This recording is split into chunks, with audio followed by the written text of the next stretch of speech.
Welcome to another episode of the Center for Baptist Renewal podcast. The Center for Baptist Renewal is a group of Orthodox evangelical Baptists committed to a retrieval of the great tradition for the renewal of Baptist faith and practice. My name is Luke Stamps, and I'm joined as always by Matt Emerson. We are two of the founders and directors of the Center for Baptist Renewal, and we have a good conversation today. We're going to talk about what it means to say that Baptists are reformational. Yeah, and before we jump into that conversation, we do want to thank our sponsor for this episode, Gateway Seminary. Gateway offers PhD and THM degrees with accomplished faculty members. Gateway's PhD program operates on a hybrid model, combining the best of the American and British systems to ensure students receive a breadth of knowledge through the seminar stage and close one-on-one mentoring during dissertation writing. Gateway's unique delivery format provides community support and flexible access. And if you'd like to learn more, you can check out their degree programs at info.gsdegrees.org/PhD. So, as you mentioned, we want to talk about how Baptists are reformational. Before we jump into that, though, I do just want to say, how about them Auburn Tigers? Oh, yeah. And Number one. for listeners, I'm holding up my Auburn coffee mug. For viewers, I hope you enjoy Love it. that logo there. We should just Number spend the one. whole time today talking about now this is maybe the best basketball team ever assembled in Ever in the history of the right. world. It's the best conference in college basketball history with the SEC this year and a clear front runner, the Auburn Tigers. Yeah, and real quick, and then we'll move on. I know that Jake Stone will listen to this, so I just want to say War Eagle to him after the big win over Bama at Alabama this past week. Yeah, I want to see him in an Auburn sweatshirt or something. He says he's going to show up to the Southern Baptist Convention with an Auburn hat on, so we'll see. Okay, I guess that's enough of that. We could fill up 4 hours worth of conversation on that, but we'll move on. So we want to talk about how Baptists are reformational today. Last episode we discussed the Catholicity of the Baptist movement and how we can affirm that Baptists are part of the one Christian tradition today. We're going to talk about how we're also reformed, and I don't mean reformed as in reformed soteriology in the sense of Calvinist and non-Calvinist, those kinds of debates. I mean reformed in the sense of we're part of the Protestant Reformation. So our reading for this month on the reading challenge is Matthew Bingham's Orthodox Radicals. And you notice that this is a copy from the OBU library because, as some of you have pointed out on social media, this is a bit pricey in terms of the cost. I was hoping that the paperback would be out by now, but it's not. I would encourage anybody who can't afford the hardback, or if you want to wait for the paperback when it comes out, to purchase it because it is a really important book. So, Luke, if you want to just maybe give an overview of the argument here and then help us tie that to Baptists and the Reformation, that'll get us jumping in on this conversation. Yeah, so Bingham's book has been well received, I think, as an original retelling of the Baptist story in the 17th century. It's had some criticisms as well, but his basic point is to try to reconstruct the history of what we normally call the particular Baptists, the more Calvinistic Baptists of the 1630s and on. And basically, what one of the essential points of the book is a question of labels. He thinks it's a little anachronistic, kind of reading later terms back into this era to describe them as particular Baptists or as Baptists at all. The point that he makes is that there wasn't like what he calls a pan-Baptist identity that included both the general Baptists from earlier in the century. We think about people like John Smith and Thomas Ellis, who were more Arminian in their soteriology. And then the particular Baptist, there wasn't a Baptist denomination or even a Baptist movement at the time. He shows how the particular Baptists emerge out of what was sometimes called the congregational way. So it was a particular understanding of the church that developed among one separatist group called the Congregationalists, who basically held to two fundamental tenets about the church. One is that the visible church is to be located only in local assemblies, local churches. And so there's a rejection here of the national church. That's why they were separatists. They had come out from the established church and were seeking to establish local churches according to the biblical ordinances. And so there's a rejection of a national church. And then combined with that, a second tenet that each local church was to be made up of visible saints, people who actually had, a saving relationship with Jesus and had certain commitments that they made to one another, to keep each other accountable and encourage each other in the faith. And so those two tenets of congregationalism, combined with a rejection of baptismal regeneration, led some in the congregational way to the conclusion that, well, maybe we shouldn't baptize our infants either, because they can't give a credible profession of faith, that they too are visible saints. And so Bingham shows how the particular Baptists, I'm putting that in scare quotes because that's not a term that they used of themselves during that era, during the 1630s and 40s, are really better conceived of in his term as Baptistic Congregationalists.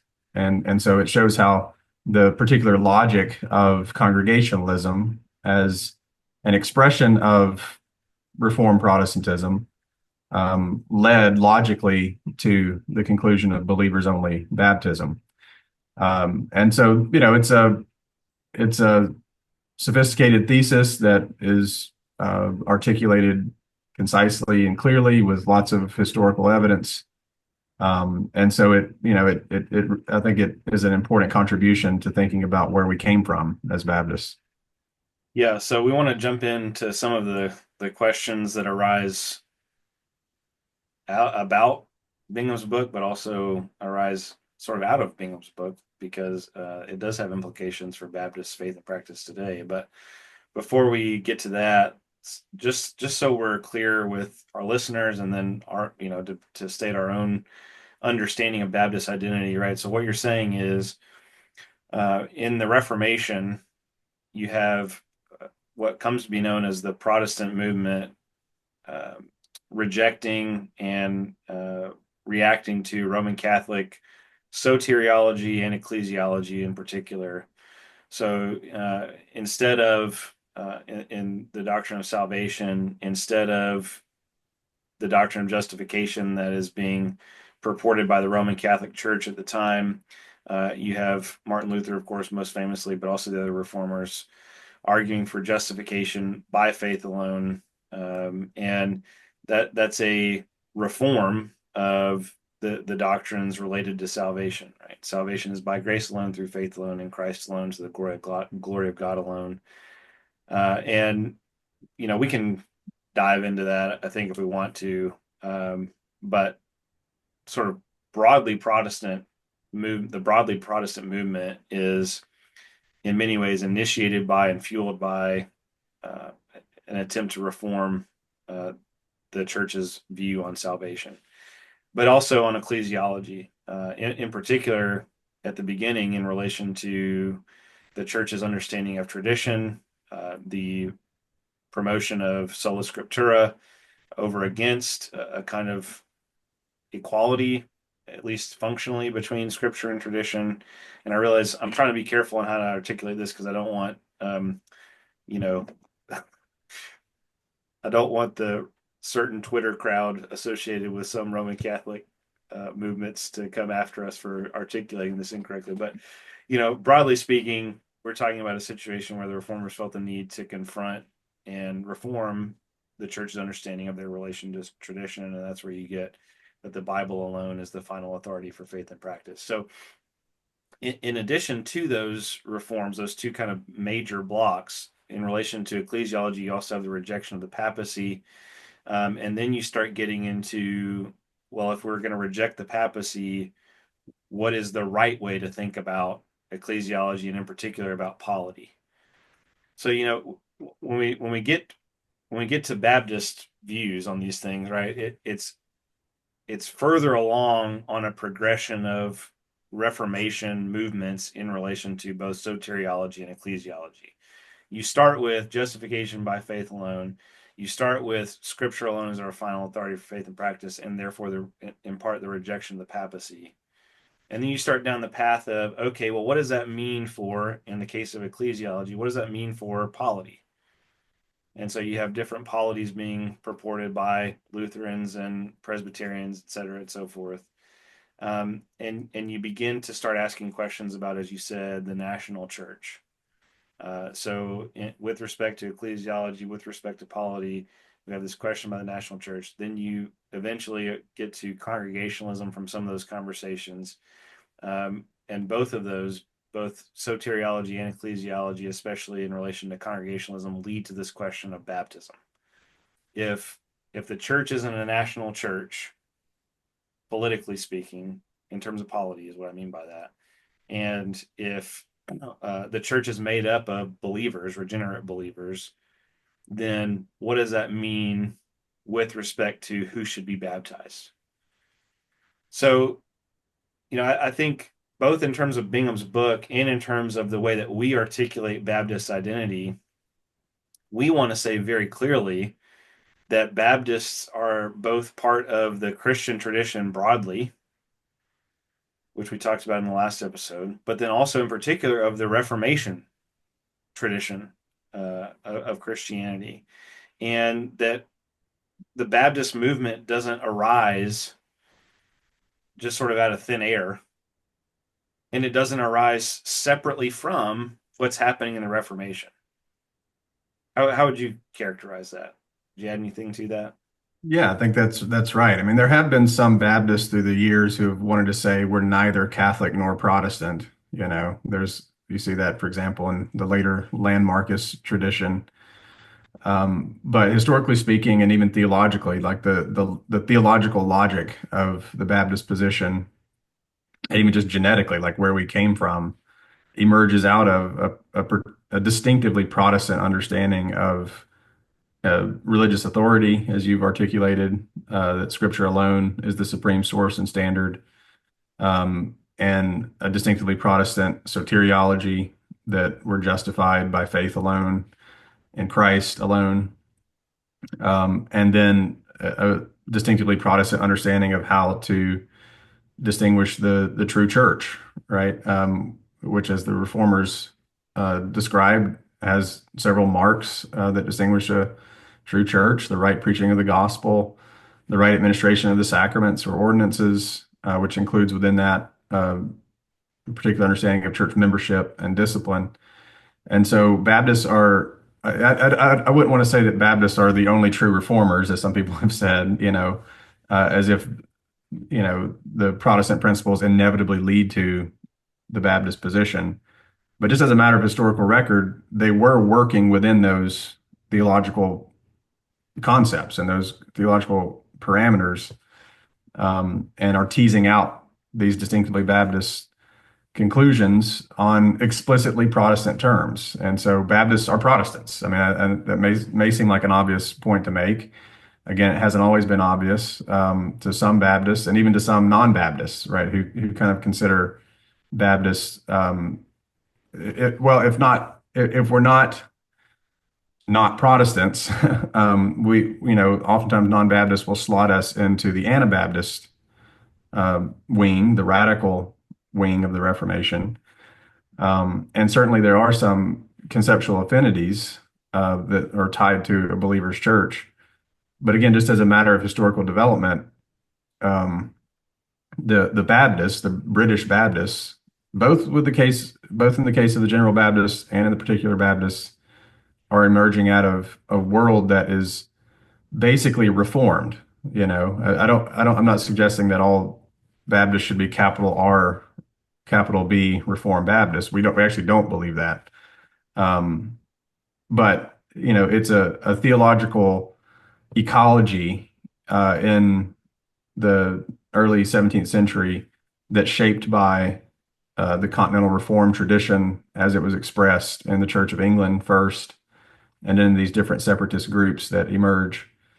And so we are reformational. That's the term that we use in our book, in order to kind of distinguish between the debates over Reformed Baptists. We're committed to principles that are reformational, especially tied to the two principles of the Reformation, sola scriptura and sola fide. Um, and then that again is cashed out in distinctively ecclesiological ways emerging out of the separatist congregationalist tradition that we've been talking about.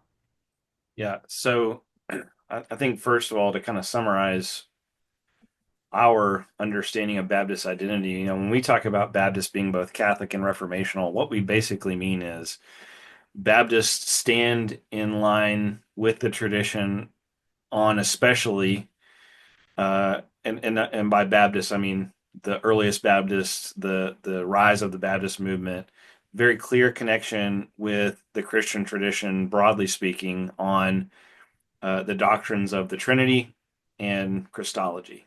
So, and we didn't, I don't know that we mentioned this in the last episode, but we've talked about it in other places almost ad nauseum, but the early Baptist confessions of faith are very clearly dependent on the language of both Nicaea and Chalcedon. So in relation to the Trinity and the doctrine of Christ.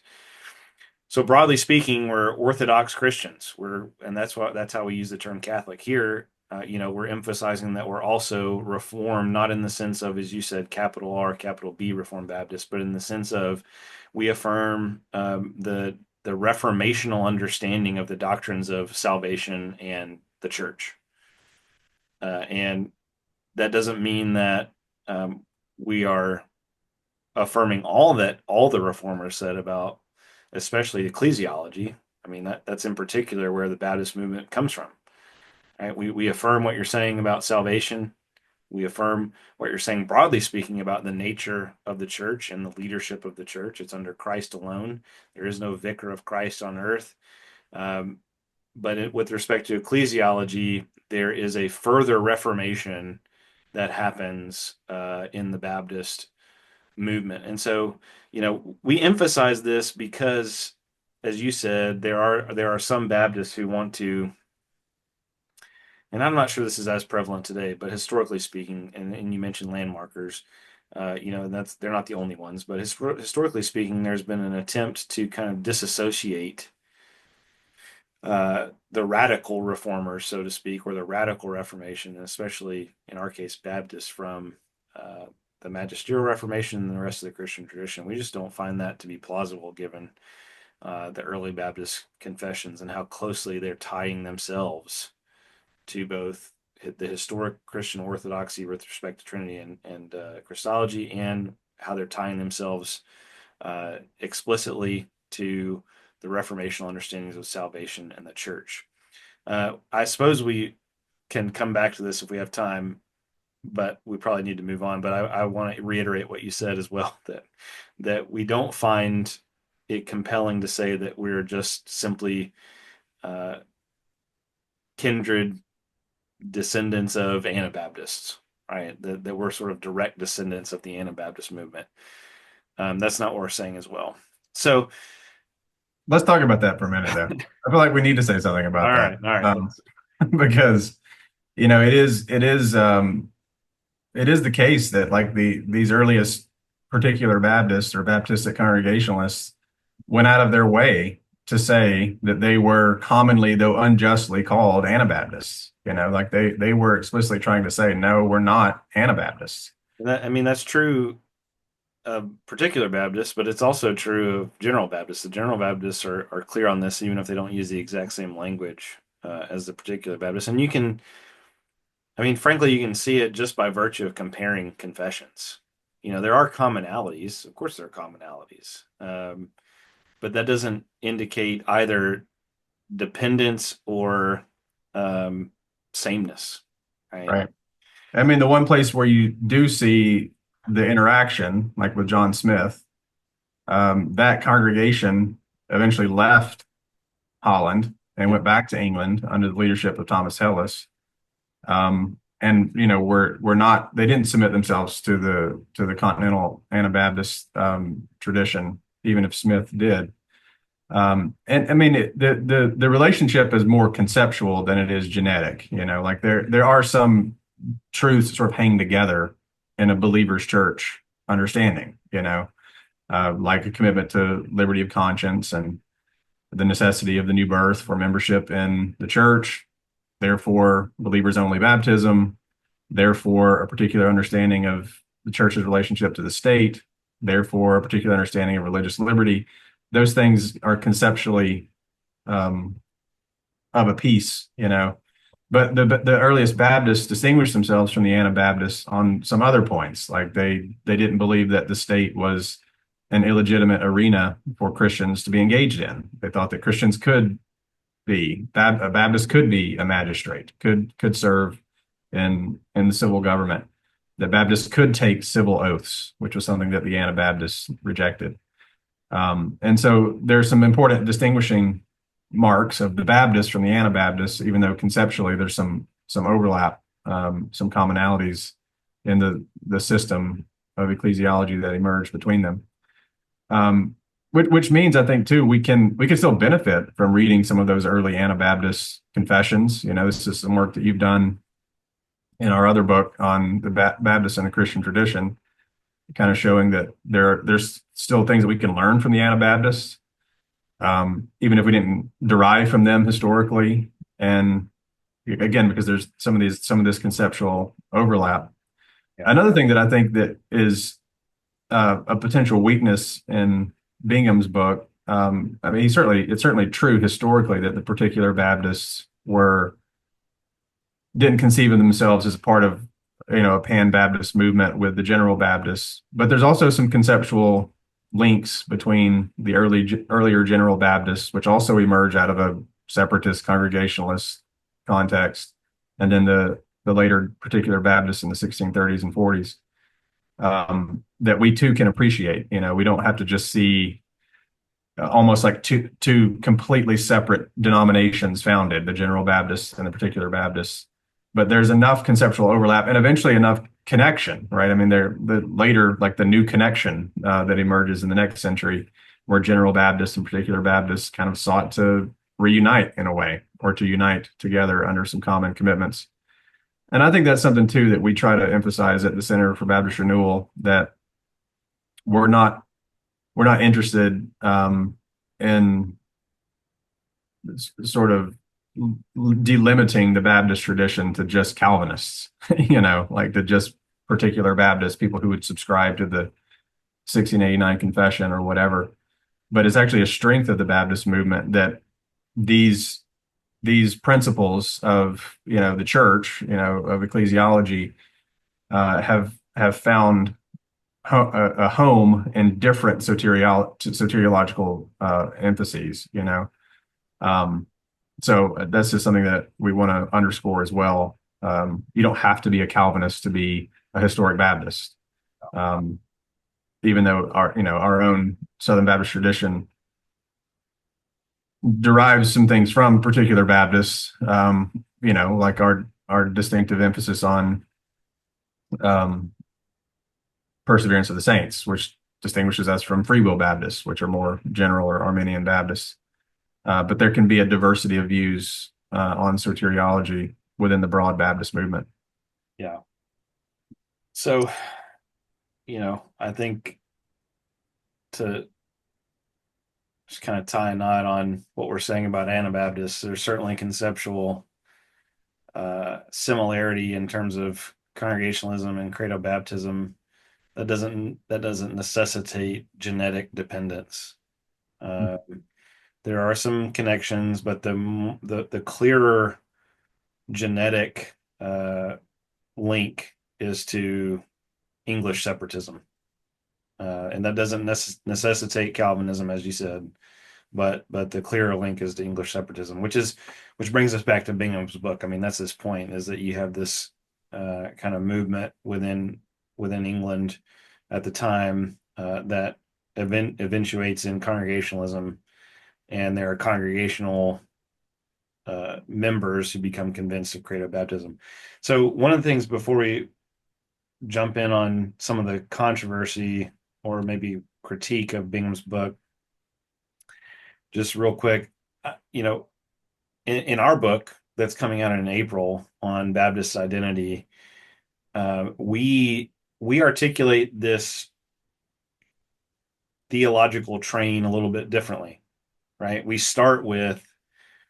Uh, we start with liberty of conscience, personal responsibility before the Lord, which demands credo baptism, which demands congregationalism, which demands separation of church and state, right? But what we're talking about here, what Bingham's talking about is historically speaking, there were already folks who were articulating uh, the dissolution of a national church and congregational governance, as well as regenerate church membership, even. So, how do we square those two things? How do we square, what we're saying is a kind of theological ordo baptisto? I don't know how to put that, versus the historical realities that indicate that some of these convictions were already present and that credo baptism was kind of the last step. Yeah. I mean, I do think it maybe issues forth from a different methodological starting point, like are we just talking about historical genealogy or are we talking about a theological priority, you know? Um, I think even with the history that Bingham recounts, I mean, the kicker really is the idea that the church is to be made up of visible saints. I mean, again, the a rejection of the national church, and then an affirmation that each local church is to be made up of believers, of visible saints. So that already is assuming theologically liberty of conscience. That each or personal responsibility before the Lord is another way of expressing that. That each individual has a unique responsibility to repent of their sins and believe in the gospel, and has the invitation to do so, right? So that even historically speaking, that is the central tenet that then leads people to say, okay, well, why then would we, if we're organizing our churches around this principle of faith, personal faith, and a visible holiness of believers in the church, how does that square with including into the membership of the church people who have not yet given a credible profession of faith? So I do think the two can dovetail, but I think theologically, um, the as we've articulated, the priority is on with the coming of the new covenant, and we'll talk about our covenantal understanding in another episode. But with the coming of the new covenant, membership in the new covenant community is by personal faith.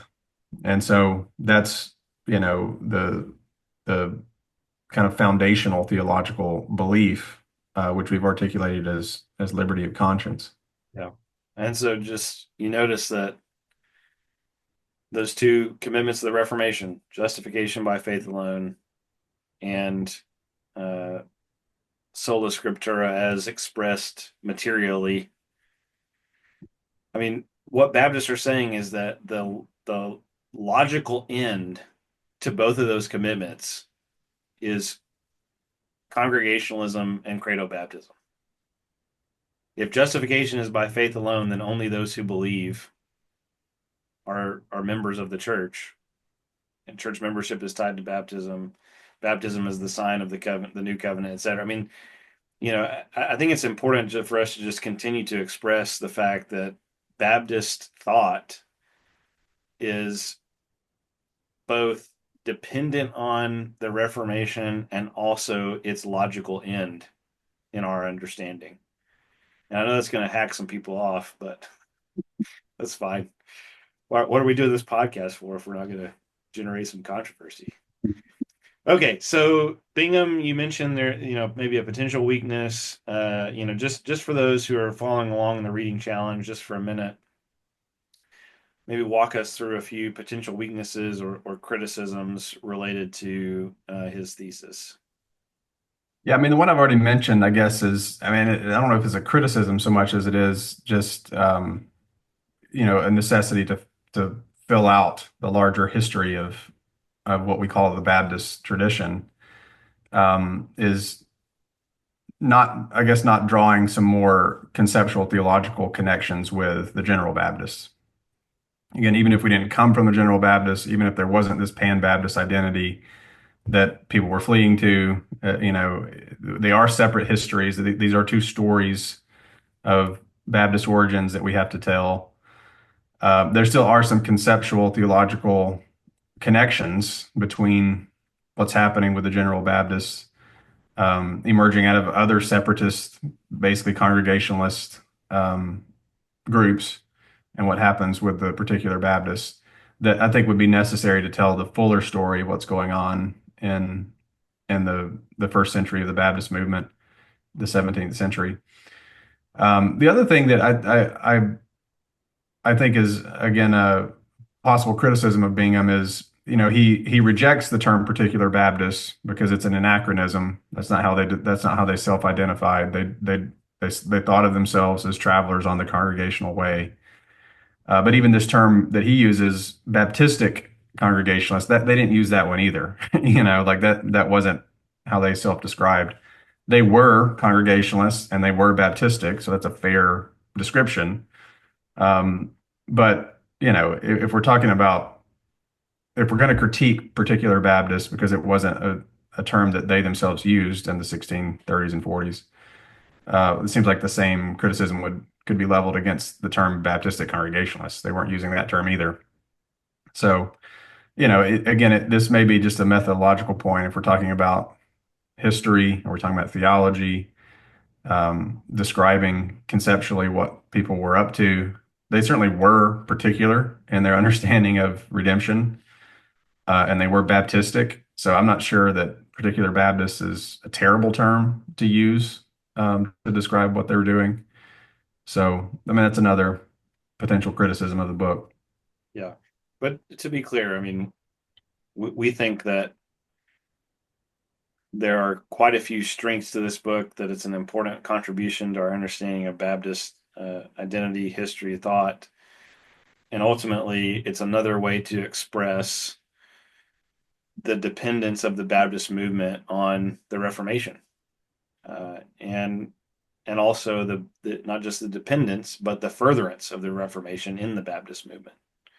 So that's our aim in putting this on our reading list. So how would we translate that to today? What's the relevance of all of what we're talking about for Baptist life and thought for today, right? Because we're not the Center for Baptist History. We're the Center for Baptist Renewal, where we're trying to equip churches and pastors with resources from the Baptist tradition and the broader Christian tradition for the sake of the renewal of Baptist churches today. So how can we translate some of what Bingham is saying and what we've been talking about to Baptist churches today? Yeah. I think that part of it is recognizing how just to recognize historically that the conviction of believers only baptism emerges out of other beliefs related to the church's relationship to the state and the nature of local churches as comprised of visible saints. Another way of putting that is the Baptist distinctives hang together.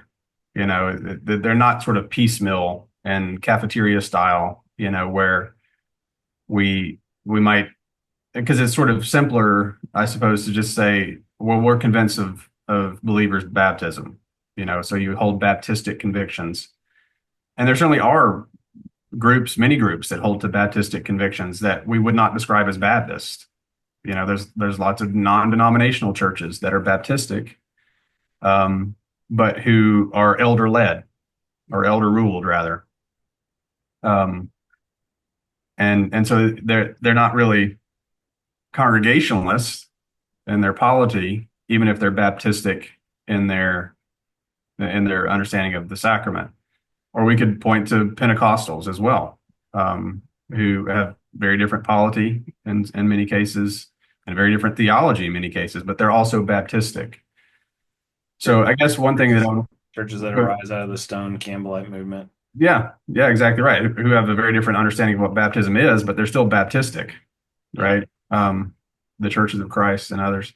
But if you're Baptistic and you're congregational and you just don't have Baptist in your name, then you're still a Baptist. Yeah, that's right. That's right. Yeah. But we one of the things that we do in the book, and we say in the book, is that we want to stake a claim for capital B Baptist. Not to say that we're the only Christians or even the only Christians in the free church tradition. But there is a tendency, there's been a sort of trend, or at least there was a couple of decades ago, to use the lowercase b Baptist.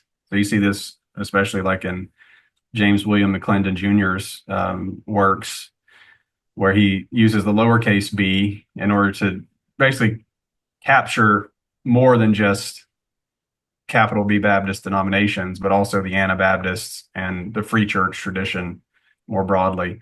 And there might be some benefit in that, but like we try to say, no, what we want to articulate is a capital B Baptist understanding, like which includes these other commitments. It's not just being Baptistic, but it also includes within it these other distinctives: congregational government, separation of church and state, but at the same time, the legitimacy of the state and the legitimacy of Christians participating in the state, with its distinctive jurisdiction. And so, one of the things that's of benefit to us is articulating a more fulsome vision of what it means to be Baptist. It doesn't just mean credo baptism. Right. That's central, and that's where we get our name. But that conviction arises out of a cluster of other beliefs and distinctives that we should continue to hold today. Yeah, obviously we'll get into some of this in future episodes as we talk through, especially the covenantal hermeneutic of Baptists that really is the distinguishing hermeneutical feature for us, and that gives rise to these other distinctives that you're talking about. So we'll talk more about this in later episodes, but I think it's important to just say we're not trying to be the theology police in insisting that to be a capital B Baptist has a certain meaning. That's true both historically and theologically. And I mean what I mean by that is to be a Baptist historically has certain commitments attached to it. And they're the ones that we've been talking about. Credo baptism, congregationalism, religious freedom. I mean that we can talk more about each of those and there's ways to parse those out, but uh, that's what it means to be a Baptist historically speaking, as distinguished from some of these other movements that you've talked about, and also, as you said, to distinguish from modern day movements that are Baptistic but not necessarily Baptist. But it's also uh, true theologically, right? There's a theologic to these Baptist distinctives that begins with personal responsibility before the Lord, and that progresses to each. And again, we're going to get into this way more in the future episodes, especially as we start talking about these distinctives. But there's a progression from personal responsibility before the Lord through credo baptism, through congregationalism, through religious freedom, the dissolution of a national church. So, you know, we're not trying to be the kind of arbitrary academics who police everyone's language. It's just fact that this is what makes you a Baptist. The other thing I would say is, to kind of put what you said in different terms, I think even Baptists many times think, well, I read my Bible and I'm not convinced of infant baptism, therefore Baptist. And well, I don't want to invalidate.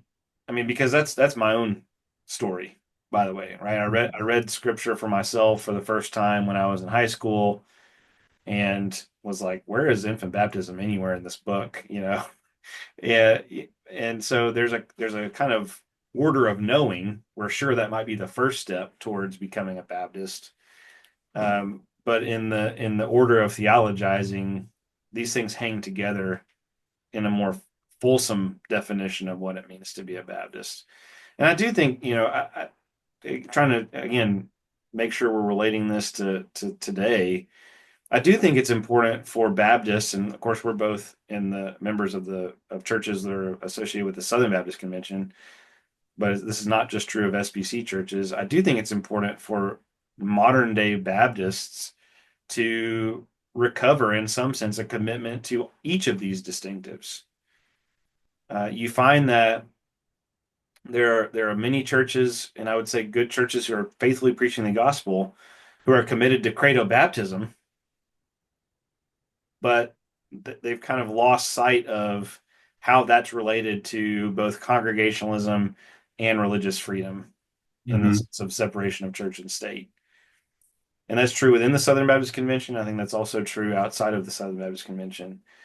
And, you mentioned elder ruled. I think that's one way that this has occurred. I think another way that it occurs, and probably in relation to elder rule, is, and I'm not trying to um, sort of broadside multi-site church in general,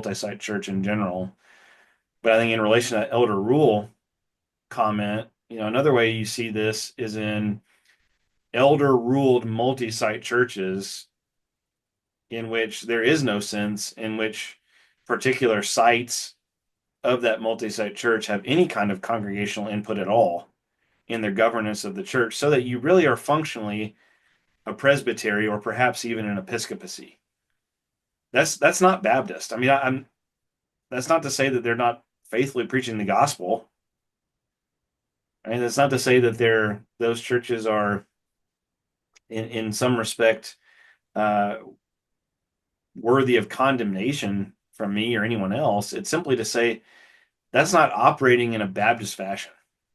That's operating as functionally a presbytery or an episcopacy with no other kind of oversight. So Right. it's a hierarchical, autonomous church, Yeah. which is a little bit ironic. And then when you get back to elder rule, even if it's an elder ruled local congregation with no other kind of hierarchy attached to it, that's still less than truly Baptist. Because and again, we're going to get into all this later on, but to be a Baptist means you're affirming credo baptism, as in um, the person that's baptized is given a credible profession of faith, and therefore is a member of this church, and also therefore has been indwelt by the Holy Spirit, and is able with the rest of the body to be led by the Spirit and to rule over the church, or to I should say to express Christ's rule over the church together, being led by the Spirit together. So, when you have just a group of elders who are ruling over the church without congregational governance, that's less than Baptist as well. So I think I think it's important for us to continue to recover these Baptist distinctives for today, because it does matter for the governance of our local churches. It matters for our association together, and it matters for mission, which is again some of the things we get into in the book. Is there anything else you want to say about that? Yeah, I mean, maybe just say all that, somewhat modestly. Just begin by asking the question, like, is this not really is this Baptist? I mean, because something could be. I mean, if we're as Baptists, we're most fundamentally committed to the Bible. So, like, if you're convinced of Baptist distinctives from the Bible, it's at least worth answering the question: is this consistent with what we believe the Bible teaches about the nature of the church, the priesthood of all believers, the kind of church polity that emerges from a careful reading of the Bible, which is what Baptists are trying to do.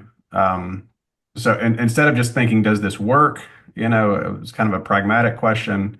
Does this help us expand the church's ministry to do the multi-site thing, or to streamline church decisions by having it all elder ruled and no congregational votes or government at all?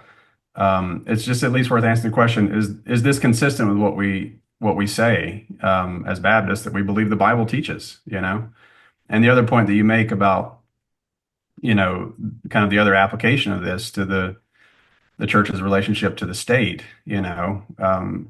without going too far down a rabbit trail here, but like, do we want the state to be um, enforcing what we as Christians believe distinctively as Christians, So relationship of the church to the state is obviously a huge question in our contemporary context. And there's wisdom in the Baptist movement to say we don't want to resort to the civic power to do the church's work. At the same time, the church has a valid jurisdiction.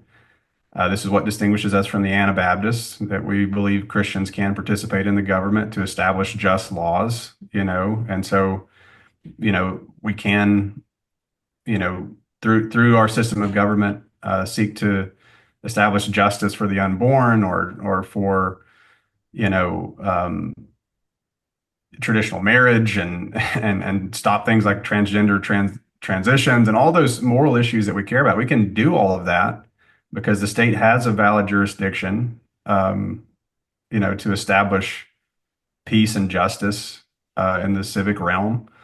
But we can do that without saying we need a state church or we need like an explicitly Christian government to do those things, because we do believe also in the separation of church and state and religious liberty and the church's prerogative to determine its own beliefs and practices, within reason, within, just and peaceable terms.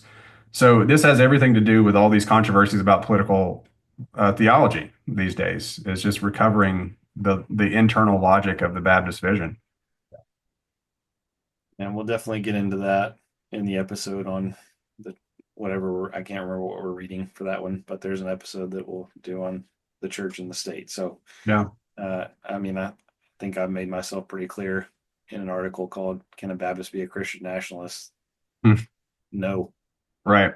that's the last sentence of that article. So, I mean, Right. we've made ourselves clear on that elsewhere, but we'll talk more about it in that episode. And I think to sort of summarize what we've been talking about and then continue to project into the future, what we're saying is that Baptists, based on our understanding of Scripture, right? So based on both biblical texts and then the shape of the biblical canon as a whole, we affirm the Catholic or Orthodox understanding of who God is and who Jesus is. We affirm the reformational understanding of what salvation is and what the church is. We believe, based on those biblical texts and that overall shape of the biblical canon, that there is more reform necessary with respect to ecclesiology, in particular in the realm of polity, with respect to baptism, congregationalism, and religious liberty. So we'll continue to work through that list. We've got a couple more episodes to go on Baptist identity, broadly speaking, where we're going to talk about what it means to be a Baptist in relation to evangelicalism, which will be next. And then we'll talk about Baptist hermeneutics in terms of that covenantal overall shape of the biblical story. But for now, we're rooted in historic Christian orthodoxy and the commitments of the Reformation, the formal and material principles of the Reformation, sola fide, sola scriptura. So we'll keep talking about that. Anything else you want to add in conclusion, Luke, other than War Eagle? That's it. War Eagle. Janai Broom for Naismith Player of the Year. Obvious choice. See everybody next time.